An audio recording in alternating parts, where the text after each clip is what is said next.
दोस्तों, मैं दीपा मेहरा स्वागत करती हूँ आप सभी का अपने YouTube चैनल यथार्थ हिंदी एजुकेशन क्लासेस में।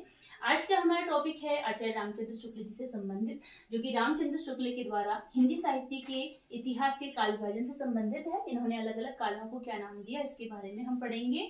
और हिंदी टीजीटी, पीजीटी, नेट आदि की परीक्षा के लिए काफी इंपोर्टेंट ये टॉपिक है। तो चलिए स्टार्ट करते हैं। देखिए, काल विभाजन से पहले शुक्ल जी ने किस प्रवृत्ति को आधार बनाया था उसके बारे में हम पढ़ेंगे। किसके आधार पर इन्होंने काल विभाजन किया था। तो यहाँ पर एक आपको लिखा हुआ दिख रहा होगा कि जैसे ये आप शुक्ल जी का कथन है, जबकि प्रत्येक देश का साहित्य वहां की जनता की चित्तवृत्ति का प्रतिबिंब होता है। शुक्ल जी ने क्या माना है कि जो देश का साहित्य है, अर्थात कि हमारे समाज में जो साहित्य चल रहा है, कवियों के द्वारा जो लिखा जा रहा है, वो क्या है, समाज का प्रतिबिंब है। अर्थात कि समाज में जो परंपराएं चली आ रही हैं या समाज के लोगों में जो चीजें चली आ रही हैं, उसके आधार पर ही साहित्य लिखा जाता है। तब यह निश्चित है कि जनता की चित्तवृत्ति के परिवर्तन के साथ साथ, तो जनता की जो चित्तवृत्ति होती है, यानी कि जो मनोवृत्ति होती है, अर्थात कि उनका जो सोचने का तरीका या फिर जो भी उनके द्वारा कार्य किया जाता है, समाज में जो प्रवृत्तियां चली आ रही हैं, उसके साथ साथ ही साहित्य के स्वरूप में भी परिवर्तन होता चला जाता है। तो जैसे जनता का मतलब जो समाज में चला आ रहा है, जो सारी चीजें परंपराएं चली आ रही हैं, उन्हीं परंपराओं को आधार बनाकर कवियों के द्वारा लिखा जाता है।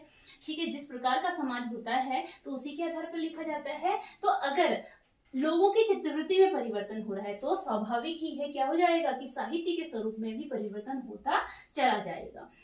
आदि से अंत तक इन्हीं चित्तवृत्तियों की परंपराओं को परखते हुए, तो आदि से अंत तक इन्हीं जो चित्तवृत्तियां, मतलब कि प्रारंभ से अंत तक जो भी चित्तवृत्तियां चली आ रही हैं, उन चित्तवृत्तियों को परखते हुए या फिर उन्हीं को आधार बनाकर ही साहित्य परंपरा के साथ साथ उनका सामंजस्य दिखाना ही साहित्य का इतिहास कहलाता है। तो जो मतलब जो परंपराएं चली आ रही हैं, उनको हम जब आधार बनाते हैं, उसी के आधार पर जो साहित्य लेखन किया जाता है, ये जो इतिहास लिखा जाता है साहित्य से संबंधित, वही साहित्य का इतिहास कहलाता है।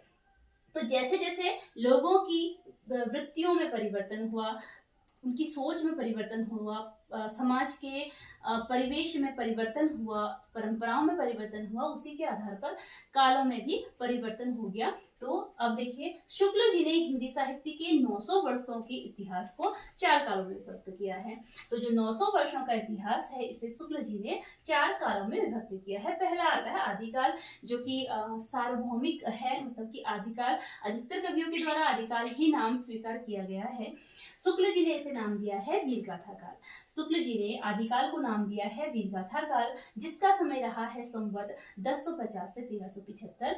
उसके बाद आता है पूर्व मध्यकाल। आदिकाल के बाद पूर्व मध्यकाल है, जिसको शुक्ल जी के द्वारा नाम दिया गया है भक्ति काल, और समय रहा है संवत 1375 से 1700। ये इसका समय रहा। अगला आता है उत्तर मध्यकाल, जिसे कि रीतिकाल कहा जाता है, और संवत 1700 से 1900 का जो समय रहा था, ये यहाँ पर माना गया है शुक्ल जी के द्वारा।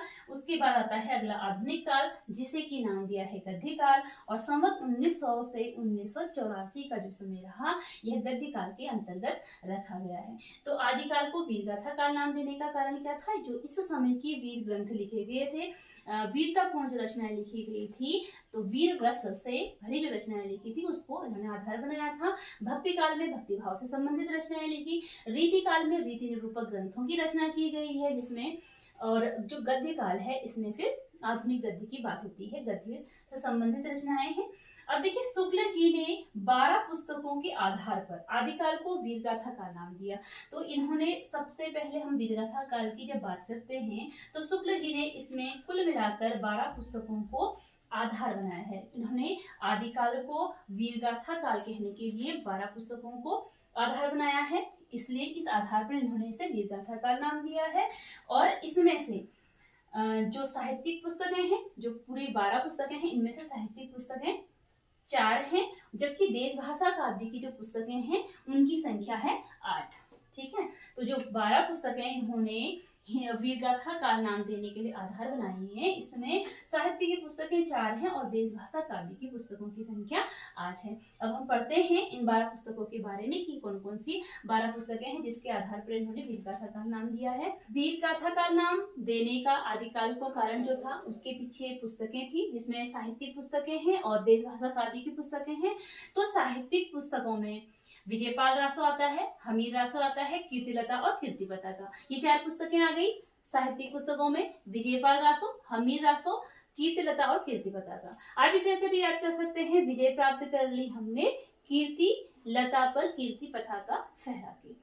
ठीक है, तो विजयपाल रासो, हमीर रासो, कीर्तिलता और कीर्ति पताका ये 4 साहित्यिक पुस्तकें थी। और उसके अतिरिक्त जो 8 देश भाषा काव्य की पुस्तकें थी, जिनका जो क्या उन्होंने 12 पुस्तकों को आदिकाल को वीर गाथा काल नाम देने का आधार बनाया था।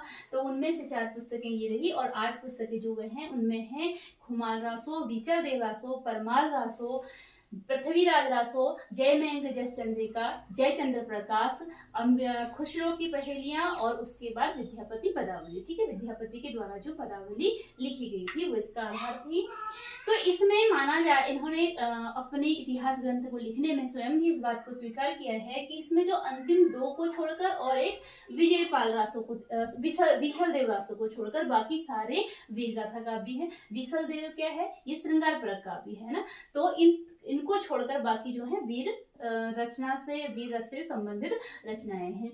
उसके बाद शुक्ल जी ने अपने से पहले, ठीक है, आगे ये तो उन्होंने आधार बना दिया कि उन्होंने वीर गाथा का नाम आदिकाल को नाम क्यों दिया है। तो उसके बाद शुक्ल जी ने अपने से पहले जो लिखे गए इतिहास ग्रंथ थे उन्हें कवि वृत्त संग्रह कहा। इसका कारण यह रहा कि जो पहले इतिहास ग्रंथ लिखे गए थे उनमें कवि और उनकी रचनाओं का वर्णन मिलता है और कहीं पर प्रॉपर या एक सही तरीके से जो है काल विभाजन नहीं किया गया है, इसलिए कवि वृत्त संग्रह कहा है। जिसमें पहले आती है शिवसिंह सरोज, इन्होंने शिवसिंह सरोज को नाम दिया है कवि वृत्त संग्रह का। शुक्ल जी ने कवि वृत्त संग्रह कहा शिवसिंह सरोज को। उसके बाद vernacular, modern vernacular literature of Hindustan जो ग्रंथ आता है इसे यह बड़ा कवि वृत्त संग्रह कहते हैं। शिवसिंह सरोज को कवि वृत्त संग्रह कहते हैं, the modern vernacular literature of Hindustan को बड़ा कवि वृत्त संग्रह कहते हैं और जो मिश्र बंधु विनोद है इसे इन्होंने बड़ा भारी या प्रकांड कवि वृत्त संग्रह का नाम दिया है। नामकरण के आधार, अब देखिए इन्होंने अपनी रचना का जो नामकरण किया था इन्होंने काल विभाजन में, उसका आधार क्या था पहले भी हमने पढ़ लिया। एक इनके द्वारा लिखा गया कथन कि प्रत्येक देश की जनता का जो संचित प्रतिबिंब होता है वो वहाँ की साहित्य से संबंधित होता है, ये पढ़ा था।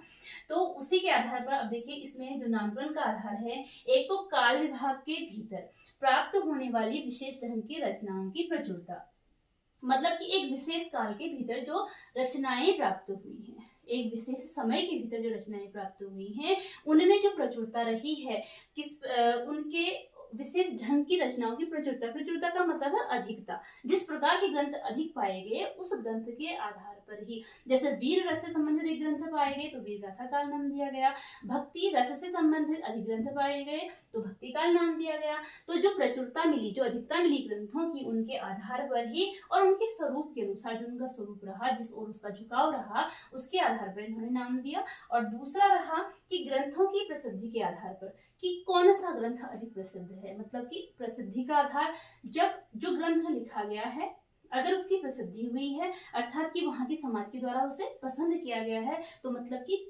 लोगों की वही चित्तवृत्ति रही होगी, इसीलिए वो प्रसिद्ध हुआ है। तो वो क्या करता है कि लोक वृत्ति की प्रतिध्वनि है। तो जो प्रसिद्धि आधार, अगर प्रसिद्धि हुई है तो अर्थात कि रचना प्रसिद्ध हुई है, तो जनता की लोकवृत्ति के अनुसार ग्रंथ लिखा गया है इसीलिए वह प्रसिद्ध हुआ है। तो वह क्या कर रहा है, उसको प्रतिध्वनि कर रहा है, यानी कि उसकी ही जनता के बारे में कह रहा है वो ग्रंथ, इसीलिए वो प्रसिद्ध हुआ है। तो इन 2 चीजों को इन्होंने अपनी रचना में आधार बनाया है।